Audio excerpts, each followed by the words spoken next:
¿Qué pasaría si la respuesta correcta a una de las preguntas más grandes de la humanidad, la de cuál es nuestro lugar en el cosmos, se descubriera y luego se perdiera durante casi 2 milenios? Pues sería una de las mayores ironías de la historia de la ciencia, vamos. Una idea tan adelantada a su tiempo que el propio tiempo tuvo que, ponerse al día. Pues es exactamente la historia que vamos a desgranar hoy. Se centra en 2 astrónomos de la antigua Grecia que a menudo se confunden, pero que no podían ser más distintos. Aristarco de Samos e Hiparco de Nicea. Exacto. Uno tuvo la visión correcta del universo, pero casi nadie le creyó. Y el otro desarrolló el método correcto para hacer ciencia. Un método tan potente que acabó consolidando el modelo equivocado durante 1500 años. Y esa es la clave de nuestro análisis. Vamos a usar las fuentes que tenemos, biográficas y científicas, para entender no solo qué descubrieron, sino para explorar una tensión que sigue vivísima en la ciencia. ¿Qué importa más? ¿La teoría radicalmente nueva o los datos rigurosos que la sustentan? La historia de estos dos es un caso de estudio perfecto sobre por qué una idea correcta puede ser ignorada y por qué un método preciso, incluso al servicio de una idea errónea, puede cambiarlo todo. Vale, pues vamos a meternos en materia. Empecemos por el principio, por el visionario, Aristarco de Samos. Vivió más o menos entre el 310 y el 230 a.C. Sí. Y las fuentes lo señalan como la primera persona en proponer un modelo heliocéntrico. El Sol en el centro y la Tierra girando a su alrededor. Hay que insistir en lo absolutamente revolucionario que era eso. Totalmente. Es que el sistema operativo de la época era el de Aristóteles. La Tierra era el centro, inmóvil, sagrado. No era una opinión, era casi un hecho físico. Desde luego, moverla de ahí era como quitar la primera piedra de un edificio inmenso. Pero Aristarco no lo propuso por sí, ¿verdad? No fue una simple ocurrencia. Estaba intentando solucionar un problema que veían cada noche. Exacto, un problema muy molesto para el modelo geocéntrico, el movimiento retrógrado. ¿Qué es eso exactamente? Pues que desde la Tierra, planetas como Marte de pronto parecen frenar, ir hacia atrás durante unas semanas y luego reanudan su camino. Un baile un poco raro. Un baile extraño, sí, que no encaja con la idea de órbitas circulares y perfectas alrededor de la Tierra. La solución de Aristóteles eran las esferas fijas. Que eran como una especie de muñecas rusas gigantes de cristal. Algo así, sí, con la Tierra en el centro. Era una solución elegante, pero no explicaba bien ese movimiento hacia atrás. Hacía falta añadir complicaciones y se estaba volviendo un lío. Y en medio de ese lío llega Aristarco y dice, un momento, ¿y si estamos mirando el problema al revés? El gran drama es que su libro principal sobre esto se perdió, seguramente en algún incendio de la biblioteca de Alejandría. Por suerte, nos quedan pistas. Y la prueba clave viene de un gigante, Arquímedes, que fue contemporáneo suyo. Y que escribió sobre la idea de Aristarco, sí. Tengo la cita aquí y es que es increíblemente clara. Arquímedes dice, pero Aristarco ha sacado un libro. Sus hipótesis son que las estrellas fijas y el Sol permanecen inmóviles, que la Tierra gira alrededor del Sol en la circunferencia de un círculo. Blanco y en botella. Es el sistema heliocéntrico descrito 1700 años antes de Copérnico. Lo fascinante es cómo llegó a esa conclusión. No fue una revelación, fue una medición. Exacto. En su único trabajo que sí conservamos, de los tamaños y las distancias del Sol y de la Luna, Aristarco intenta medir el cosmos y llega a una conclusión que lo cambia todo. El Sol es muchísimo más grande que la Tierra. Y a partir de ahí, la lógica es aplastante. Es pura lógica física. ¿Qué sentido tiene que un objeto gigantesco gire alrededor de uno diminuto? ¿Ninguno? Es el pequeño el que debe girar alrededor del grande. Puso la física por delante de la filosofía, y eso sí que era radical. Y el método que usó para medir esa distancia es de una elegancia brutal. Sí, una idea brillante. Esperó al momento exacto en que la Luna está en cuarto creciente o menguante. Justo cuando la vemos iluminada por la mitad. En ese instante, el Sol, la Luna y la Tierra forman un triángulo rectángulo perfecto, con el ángulo de 90 grados en la Luna. Aristarco midió desde la Tierra el otro ángulo, el que formaban la Luna y el Sol. Y con ese dato, y un poco de trigonometría, ya podía calcular las proporciones del triángulo. Eso es. Y su cálculo fue que el Sol estaba unas 20 veces más lejos que la Luna. Ahora, hay que ser claros. El método era perfecto. El método sí, pero la medición, hecha a ojo, no. El ángulo es muy difícil de medir y se equivocó. Hoy sabemos que el Sol está unas 400 veces más lejos. Pero eso casi no importa, ¿no? El detalle numérico es secundario. No importa en absoluto. Lo revolucionario fue la conclusión cualitativa. Demostró que el Sol estaba mucho, mucho más lejos y, por tanto, tenía que ser mucho, mucho más grande que la Tierra. Esa fue la base empírica de su modelo. Lo que nos lleva a la pregunta del millón. Si la idea era tan buena, tan lógica, ¿por qué se enterró durante casi 2 milenios? ¿Qué falló? Pues se estrelló contra 3 muros inmensos. El primero, el más obvio, era el del sentido común. Claro. No sentimos que la Tierra se mueva a miles de kilómetros por hora. Si saltas, caes en el mismo sitio. Exacto. El segundo muro era la autoridad de Aristóteles. Su física era el software con el que funcionaba el mundo y decía que los objetos pesados caen hacia el centro del universo.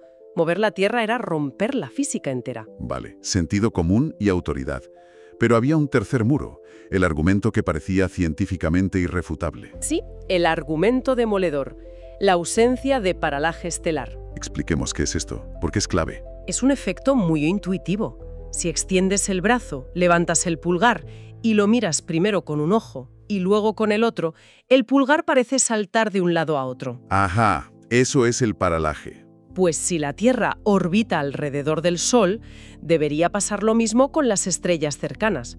Su posición aparente debería cambiar un poquito a lo largo del año. Los astrónomos griegos buscaron ese efecto. Y no lo encontraron.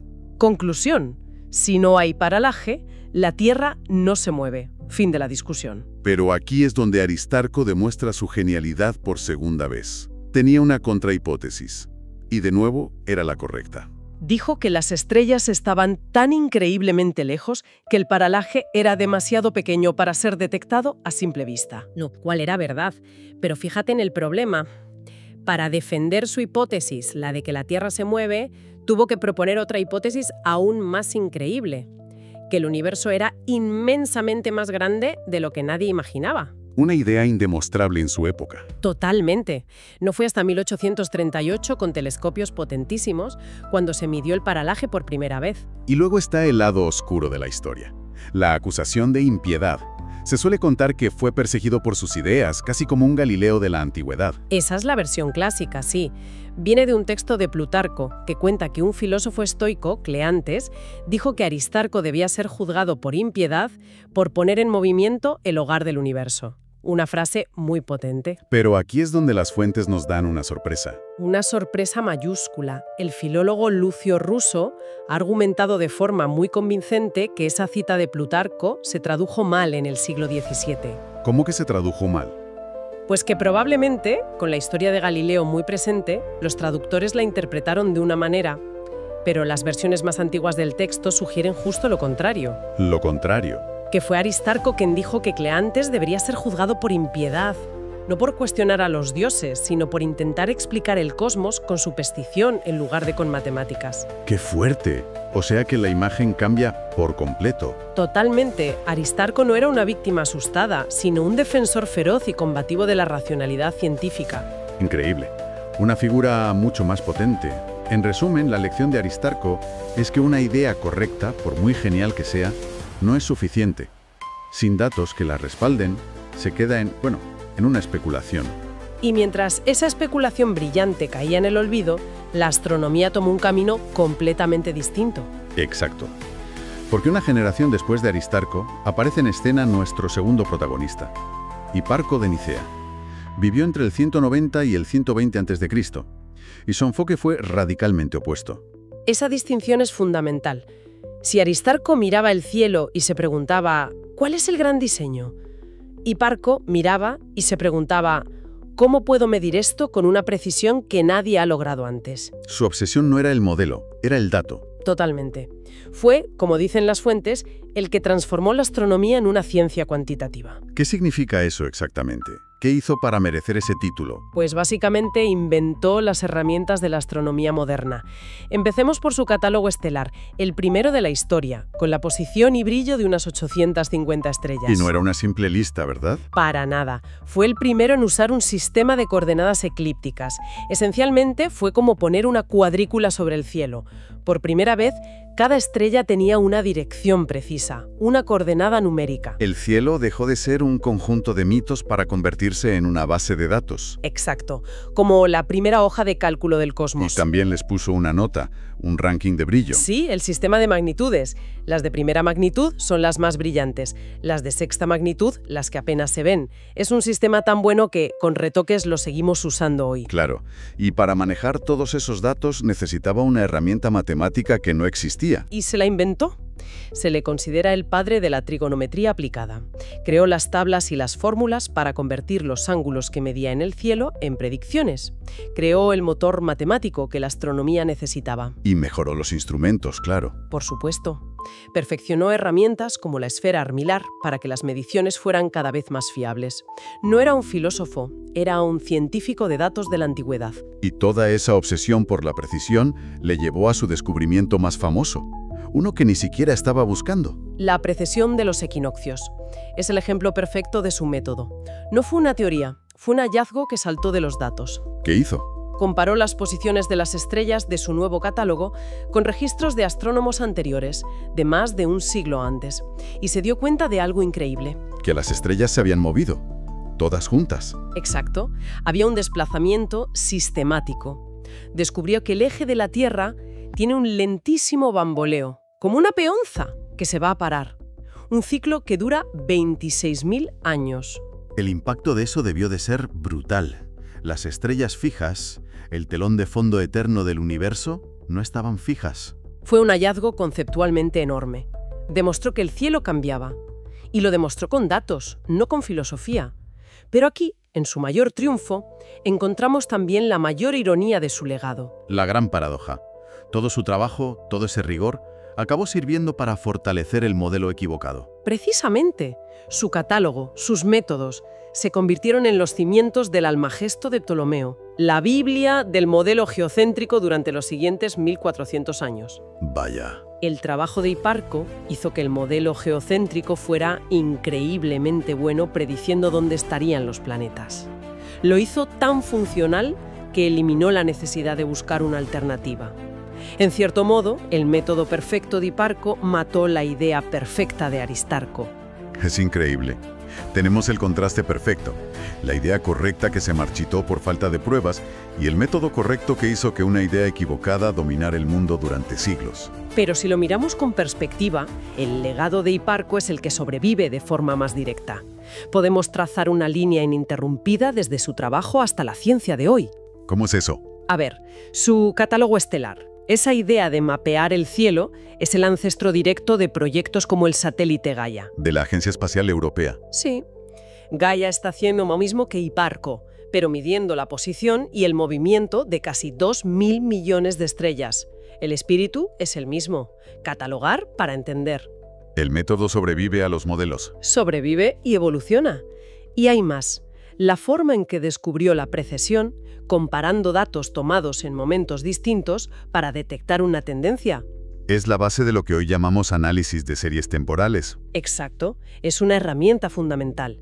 Es como los climatólogos miden el cambio climático, comparando temperaturas a lo largo de décadas, o como los economistas analizan los mercados. La idea es siempre la misma, una idea de Hiparco. Necesitas datos consistentes y comparables a lo largo del tiempo. Su insistencia en mejorar los instrumentos y estandarizar las mediciones sigue siendo un pilar. Hay una cita en una de nuestras fuentes que lo resume genial. No basta con un buen modelo si no se confronta con datos consistentes. Aristarco tenía el modelo, pero no los datos. Hiparco se obsesionó con los datos, y eso lo cambió todo. Aunque no cambiara el modelo de fondo en su momento. Preparó el terreno para que otros, mucho después, pudieran hacerlo.